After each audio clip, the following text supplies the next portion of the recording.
受到颱風啟德嘅影響，市區經常颳起大風，仲不時落起驟雨。天文台話，颱風啟德正逐漸遠離本港。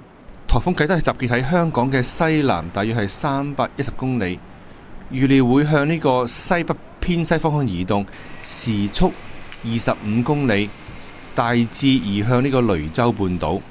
隨住啟德移離香港呢，香港嘅風力正逐漸減弱。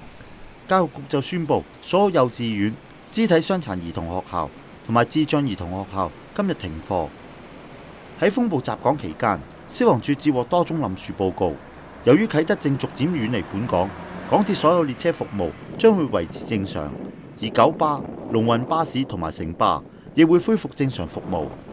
至於航空交通方面，就有12班抵港嘅航機同埋9班離港嘅航機需要延誤。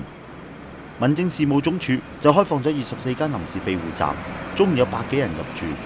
而當局就設立咗24小時查詢熱線28351473，俾市民查詢有關颱風嘅消息。香港寬頻電視記者鄭漢成報導。